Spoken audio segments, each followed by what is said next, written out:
পশ্চিম বর্ধমানের অন্যতম পর্যটন কেন্দ্র দেউলকে পথ দেখাবে পথশ্রী। প্রায় 1,66,00,000 টাকা ব্যয় করে শুরু হলো 3.5 কিলোমিটার নতুন রাস্তা নির্মাণের কাজ।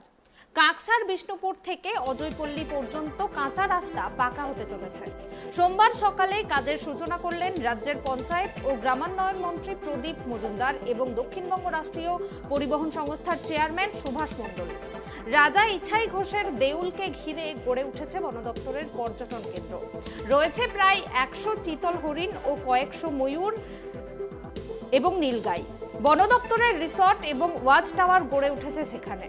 তবে পর্যটকদের যাতায়াতের ক্ষেত্রে দীর্ঘদিনের সমস্যা পূরণ হতে চলেছে পথশ্রী প্রকল্পের মাধ্যমে। দেউল পর্যটন কেন্দ্রে যেতে ব্যাপক সমস্যার মুখে পড়তে হতো পর্যটকদের। প্রায় 5 কিলোমিটার ঘুরপথে যেতে হতো পর্যটকদের। এলাকাবাসীর দীর্ঘদিনের দাবি ছিল এই রাস্তার। এবার এলাকাবাসী এবং পর্যটকদের দাবি পূরণ করল পথশ্রী। কয়েক মাসের মধ্যে রাস্তার কাজ শেষ হয়ে যাবে বলে আশাবাদী মন্ত্রী। খুশি এলাকাবাসীরাও।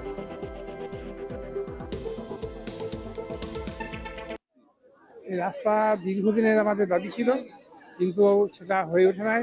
আজ মমতা সরকারের রাজ্যে আমরা সেই রাস্তা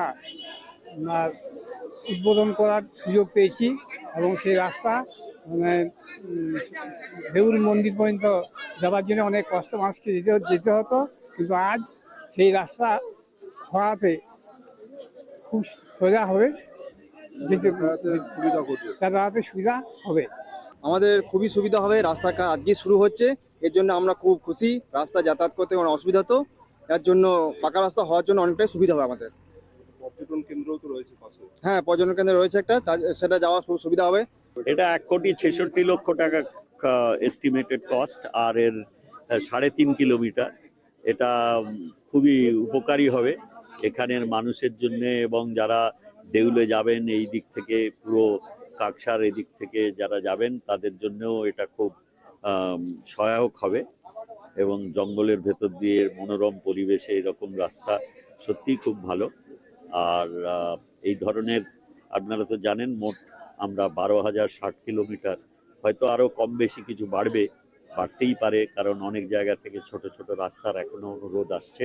আমরা চেষ্টা করছি যাতে সব মানুষের জন্য যেভাবে মাননীয় মুখ্যমন্ত্রী এগিয়ে এসছেন, এবং সব বঞ্চনা সত্ত্বেও আর্থিক নানা রকম প্রতিকূল অবস্থার ভেতর থেকে আমাদের গ্রামীণ মানুষের আর্থসামাজিক উন্নয়নের জন্য যোগাযোগ ব্যবস্থাকে আরো সুদৃঢ় করার চেষ্টা করছেন।